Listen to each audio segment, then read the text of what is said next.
afternoon, everyone. Thank you for being here. That's kind of cool. I mean, this is kind of a lounge space. There's like an empty wine glass. There's a plant. It's like a perfect place for an interview, so I can just be there and it says, "Welcome to Talking Dagger."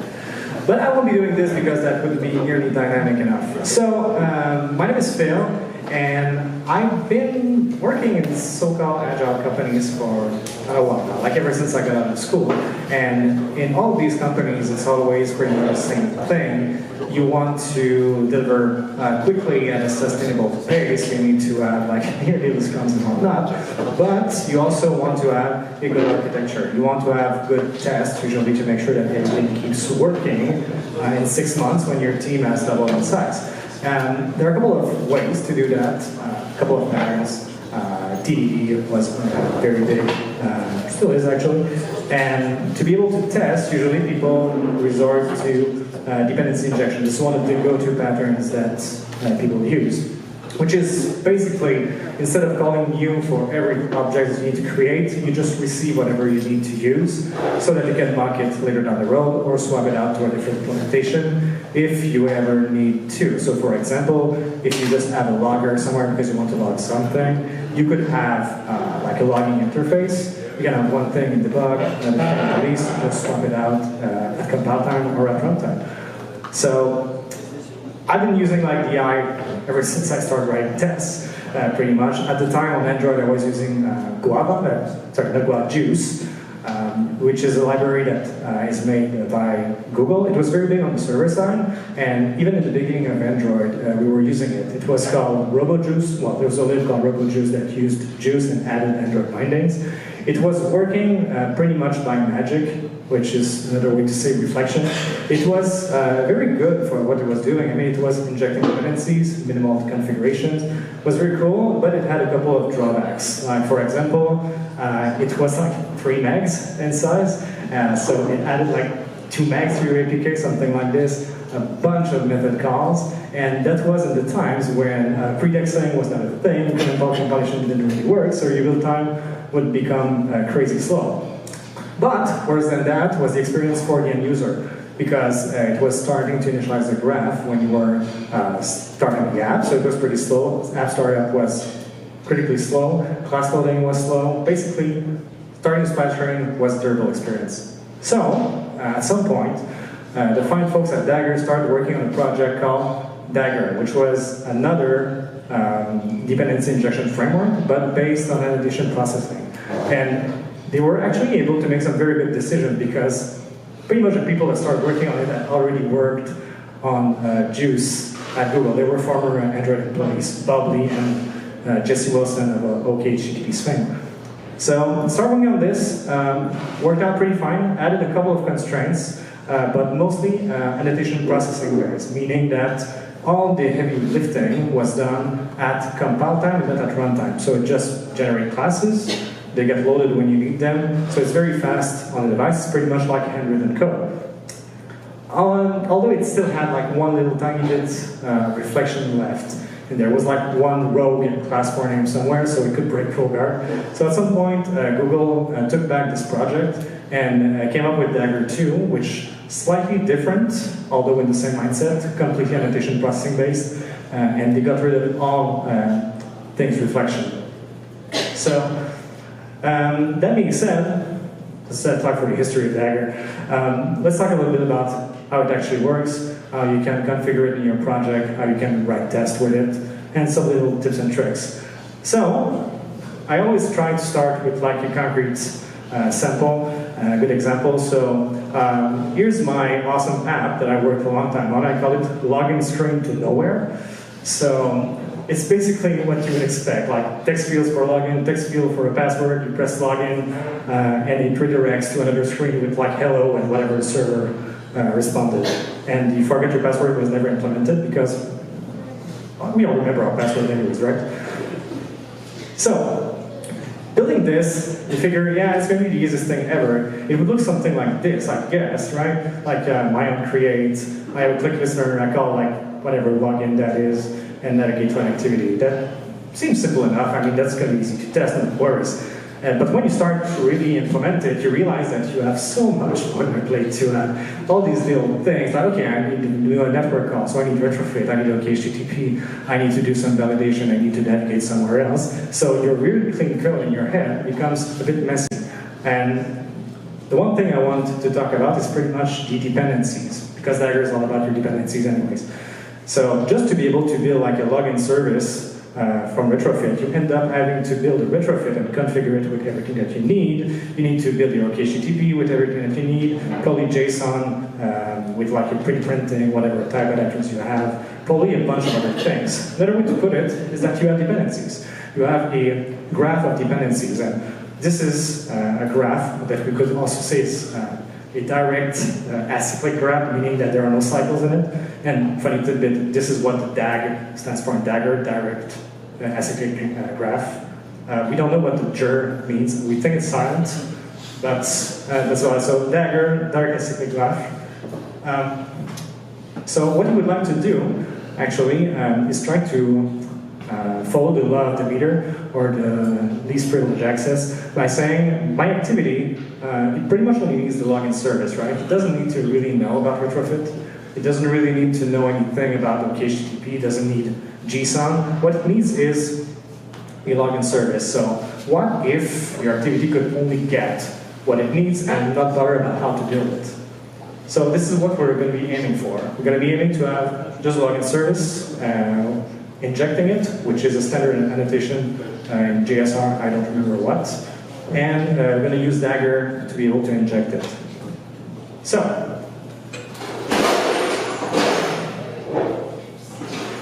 the way we're going to be working with this is we're working on two of the building blocks of Dagger, which are modules and components, and these are the ways to represent your dependencies in Dagger. So first thing would be the module. The module is a grab bag of all the dependencies that you have and how to build them. So for example, if I need to provide a JSON object anywhere in my app, you create a class, which is a module, which is the grab bag of objects that you want to build. And you can determine how you want to build it. So in our case, the syntax is put whatever is the return type, build it. And there are two annotations that are very interesting here. The promise tells the Dagger compounder that this is a way to provide a dependency, and the singleton, or the lack of it, is going to determine the scope of this dependency. So a singleton means that it's going to live only once. Well, live only once. It's going to be, there's only going to be one instance of it in each component, so there's only one instance of it in your app. So if you request it multiple times, always the same one. Or if you were to omit it, you would get a new dependency each time. Same thing for your HTTP client. And the other interesting thing is that Dagger is going to take care of building the retrofit client based on the dependencies that you pass in. So if you say that retrofit needs JSON and HTTP, since we know that these dependencies are available somewhere, Dagger is going to do the heavy lifting of determining what needs to go where and providing it. So the interesting thing here is that retrofit only declares that it needs to know about JSON and HTTP client. But if you were to modify a JSON for something else in test, or HTTP to point somewhere else, different caching policies in test, for example, you could do it only in one place and the rest of the code would be unaffected. And once the other interesting thing is that you can have as many modules as you want in your app, so you can separate your concerns. So for example, if you just want to declare your login service, in this class, you just have a login module for your feature. If you're packaging by feature instead of packaging by layers, you would have your login module, and you would be able to declare it only needs a retrofit instance. So it could be configured however you want. If they get a new type of retrofit, you would then get it that way. You can configure pretty much the way you need it to, and you only declare what is your nearest neighbor and why you want to get it. The last building block that is really important is the component. And this is basically the glue between all these dependencies. This is what is your object graph. This is what the object graph actually was, what it was called in Dagger 1. So the components takes a bunch of modules and crunch these numbers basically and determines how to fetch everything. This one is going to take all these dependencies and wire them together. So it's an additional annotation additional class didn't have in Dagger 1, but it's the thing that allows you to not have to have any kind of reflection in your app. So a component is going to have a scope.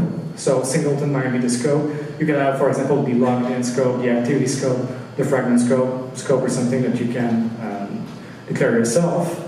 That's going to make sure that your dependencies are only available inside of the scope. And this is where you're going to declare all of the modules that you're able to build. And the nice thing about declaring all your modules there is that if for some reason some dependencies are not being able to be resolved, because you forgot about something or an activity is requiring a dependency that you never thought of, it's actually going to crash at compile time. The app won't build, and you will get, I won't say a nice error message, but for those that use Dagger, it's not always the best in the world, but they're working very hard on giving us like better error messages. But you cannot build something that actually would crash at runtime with this thing. So once you've done like this tiny bit of configuration, some of them are just one-time things, you are able to say for your activity, well, the only thing that you need is a login service, however it was built, and just inject it by doing like this component. The main component was the interface definition that we had. The compiler created a Dagger main component, which is a class that you can open from Android Studio if you want, just to see what goes under the hood, and then you can inject everything. And they're just going to take care of wiring up all the objects for you. But the one thing I didn't like about this is that basically the activity still needs to know that there is such a thing as a component that exists. So it's not exactly hermetic. They do know about Dagger Android, do know about the component. So what if there was a way to not have to care about what from where you are injecting? So this is where Dagger Android comes into play. So Dagger has always been like a pure Java library, although it had Android in mind. But for Dagger 2, they introduced recently Dagger Android, which is just a way to play nicely with the Android ecosystem and just respecting the life cycle and the isolation of dependencies. So the end goal here with Dagger Android is to be able to have a simple Android injection that injects this. So what's interesting with this line is that it doesn't care about a component, it can happen anywhere. It can also happen just in a base activity, so you put it in one place and you never have to think about it, ever. So it just completely isolates the activity or the fragment or the service or the broadcast receiver from how it has to be injected, which is very powerful once you get to tests. So it's super interesting, but it's a bit more complicated to configure. The first thing you have to do is you have to remember that Dagger needs to know about the world when it's compiling. It needs to know about all of the dependencies. So you still need to have like one module when you are able to add this nice annotation, which is the contributes Android injector. That's just going to tell Dagger that this is an activity that can be injected. But nice thing about this is you create it once, and it's good old copy paste every time you need to add another one. So this thing is rather easy. Configuring the application would have been very hard. It was in the beginning, but they introduced like just a good old base class for it. So if you have you import Dagger Android, you only need to inherit from the Dagger application class, and you're going to get pretty much everything for free. The only thing that you need to do is implement the one abstract method, which is pretty much just returning the component that you're going to need everywhere. So Dagger is going to be able to make the mapping between the contributes Android injector that you had and the component that you want to use. And after that, just a couple of little boilerplate things that you need to do only once, which is making sure that your component extends from the correct interface so that Dagger Android knows about it, and add a couple of modules to your app so that it does all the proper wiring with the activities and fragments. And once you have all of this, the good thing is that you are able to just get a login service with an inject. The inject, you can add it only once inside of a base activity, and it's going to be a lot easier at the call side. So a couple of boilerplate in the background, but your activities and your fragments themselves are going to be a lot easier for it. Of course, right now we just shuffle like dependencies around, and it seems to be a lot of boilerplate for it, so there has to be like a reason for it, right? So one of the main reasons is usually testing. It's what we're talking when we want to do dependency injection. So let's see how we can use Dagger and Dagger Android to try to simplify espresso tests or instrumentation tests. So if we get back to our use case, it was good old login to nowhere. So we log in somewhere and we receive in our response like the name of somebody. In my case, my own name, Phil. So how can we test that when we log in somewhere, we do the network call, and we show the correct thing on the second screen? Well, this is where you need to think about your dependencies and why we want to have this isolation that we were talking about earlier. Originally, what we had is a login activity that has a login service from retrofit. It depends on retrofit, depends on HTTP, depends on JSON. It's a lot of dependencies, and for tests, it's not all that great because having tests that do hit a real endpoint is flaky. You don't want that.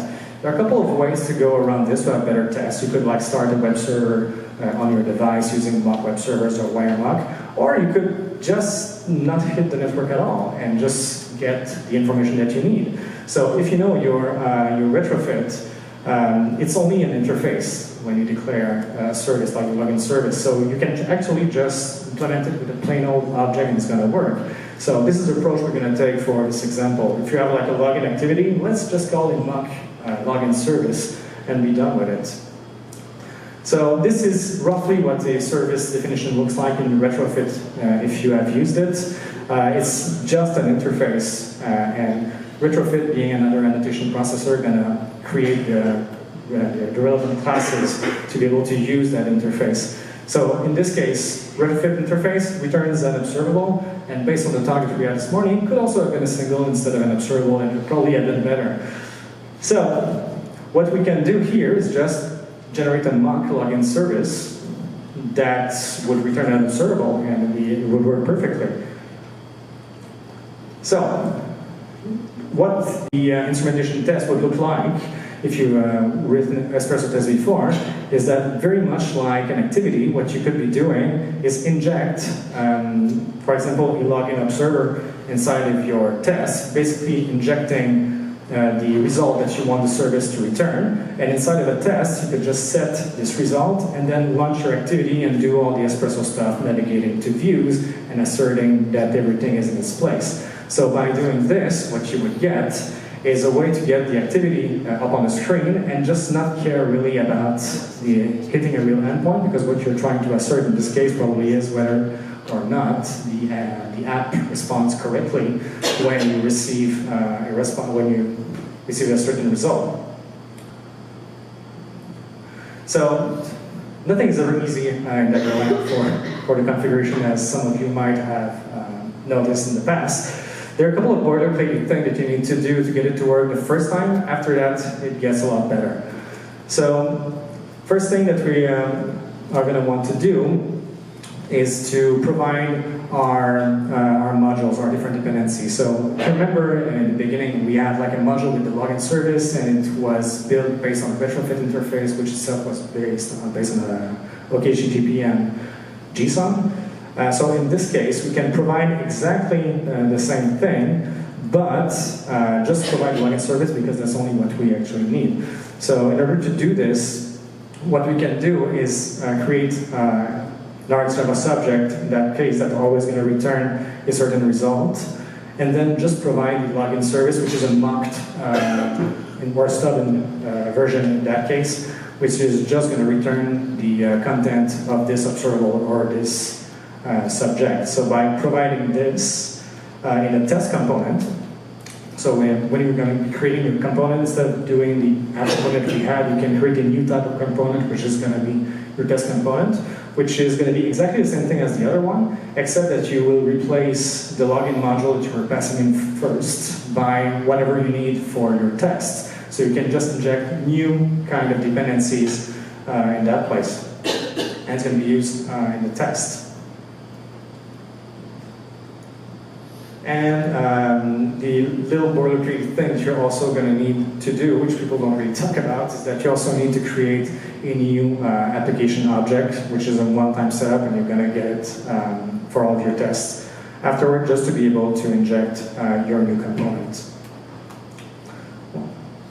And once that is done, inside of your test, I've written the long form here, but you could be able to extract it to a base class or to test rules afterwards. What you can do is to go get your component from your test application to inject your test case itself, and you're going to be able to have access in your test to the same dependencies that your app is going to receive. So if you want to get access to the login service, you can inject it in your test in exactly the same instance as your real app would get. So even though in your app you're navigating from one activity to another, you can still get a hold of all of the dependencies to inspect their state and verify that they're doing what they should. The only problem that we have with this approach right now is that when you are creating components at the application level for your tests, they're really going to be singleton at the application level. And the application level is pretty much when you start your first test. So across different tests, you could have state that is just leaking from one test to the other and just leads to some very hard to debug behavior, which is pretty much what happens when you just have singleton or static field in your tests. So there are a couple of ways to go about this to just avoid it. The two main ways is to use, to just ignore the problem altogether by using the test orchestrator that was announced at I/O this year. And the test orchestrator is a library that you can use which forces the app to pretty much restart every time. So it starts every single test in a different app in a different context. So every test that you start in the test suite is going to act just as if it was the only test that ever ran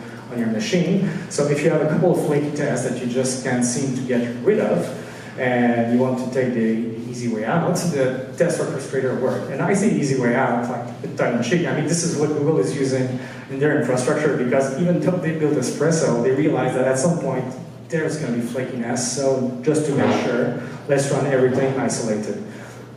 The other thing that you could do is just do something a bit more performant, which is to try to reset your components for every test. So you could write a test rule for that if you're familiar with the JUnit test rules.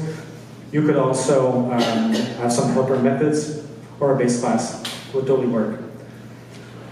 But I think that this is boilerplating. That's pretty hard to explain just like on a couple of slides. You need to really suffer through it to really understand how it works. But I think that the best value you get when you are starting to work with Dagger is when you start to do unit tests, because, funny thing to say, but Dagger just gets out of the way at that point. So the best way to take advantage of it is to take one of the popular NV whatever framework that we are hearing a lot about nowadays. So like MVP was very big, still is. MVVM is also pretty popular. NVI is the new kid on the block, so the model view intent. The goal of all these patterns is to try to get most of the UI logic out of the UI so that you can get all your business logic taken care of and what you need to show, but let the responsibility of showing it to the activity itself. So if we take a look at what an MVP would do for the login stream, what we would do instead of calling the login services ourselves is we would have something like a login presenter that we bound to a view, and when we click on something, you say, hey, presenter, just log in with whatever we have, and presenter is going to call us back at some point. And why that's interesting is that to be able to build that thing using Dagger, you don't need to have modules. You need a component at some point, but you don't need to declare the dependency anywhere. You just say that you can inject its constructor with something, and Dagger is going to realize that this thing exists and wire it up for you for your app. So no boilerplate at that point, very easy to use. But the most interesting thing actually is that, well, it's injecting through the constructor. And you don't even need Dagger to inject something in the constructor. So in your tests, you're going to be able to just inject something in the constructor yourself by passing it in instead of having to use Dagger. So here, this is just the interaction level that we would have when we call login. We would like subscribe to something, get a result. If it's a success, we would say to the view navigate the activity, and if it's not a success, we would like show an error, right? So when you want to write your tests, the test becomes very simple very clean. The only thing that you need are pretty much to mock your view and your login service. And when you write your test, it's just plain old Mockito, plain old Java. So you just have to set your login service to return whatever you want, instantiate your presenter, and pass it in the mocked version that you had. No Dagger involved at all. And after that, exert your presenter as if it was a real class. And you're going to be able to verify whatever you need.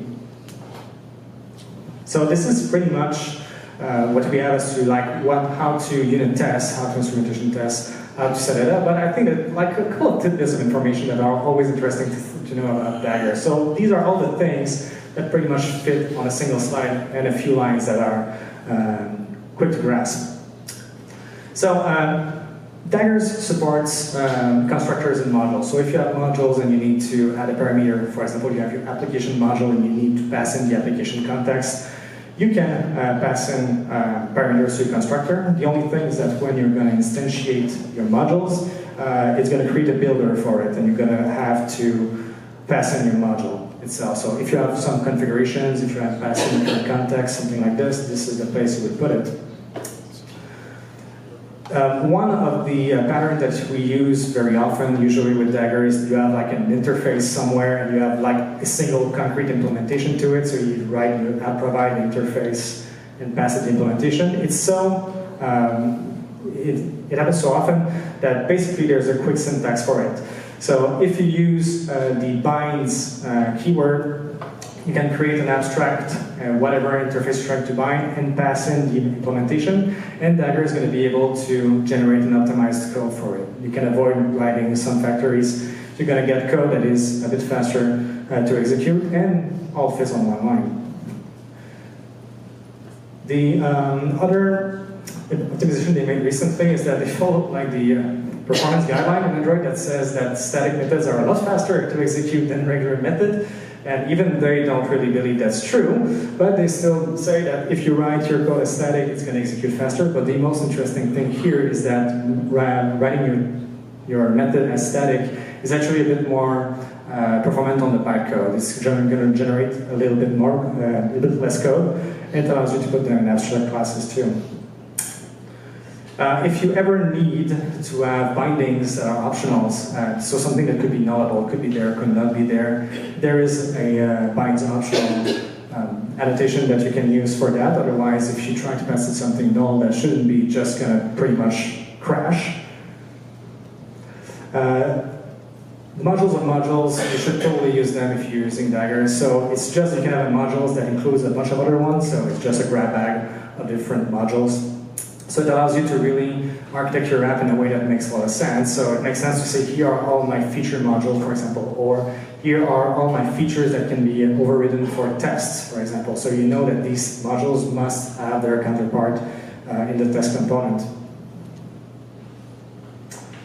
If you have many different dependencies that have the same return type exactly, you can try to distinguish between all of those using either name qualifiers or name annotation or just qualifier annotation. So you could go with strings, like pass me the retrofit client from dev, or you could create your own annotations to be able to receive everything that you need. For example, a string is something very common, right? So if you just try to inject any kind of string, it probably wouldn't make any sense, but deciding which one you need can be tremendously helpful. The counterpart of passing parameters and modules, pretty much because you want to configure something in your component usually, there is another way to do it that doesn't need to include the binds instance. So basically, when you have a component, you can add a builder to it, and you can configure what's going to end up in the builder. So the binds instance basically is, for this dependency, when you request it, here's the exact instance that you should return all the time. So it's very good, for example, to pass in the application context of your app, if you need to pass this context all over the place. It's very useful, for example, base URLs, simple config, stuff like this. And subcomponents, that's actually a big one.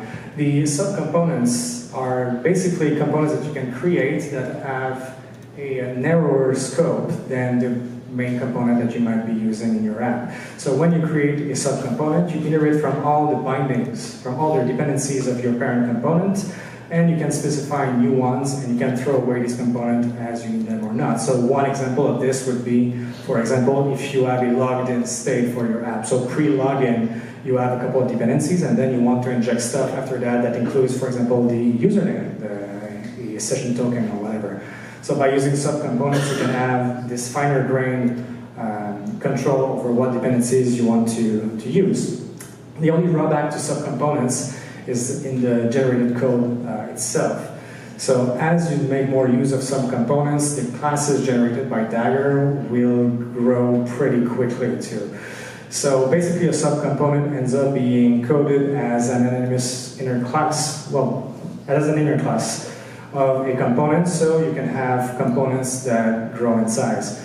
So it's not uncommon to see components that take 10,000 lines of code in the generated code size. At Google, apparently they have a component that takes like 150,000 lines, which when you think about it is a bit crazy because that ends up being a Java file that takes, what, like 10 megs? And you still need to do text, that thing is going to end up in your APK. So be careful with the subcomponents, don't go too crazy with it. And that being said, I think we've blasted through this. So thank you very much for your time. If you have any questions, go for it.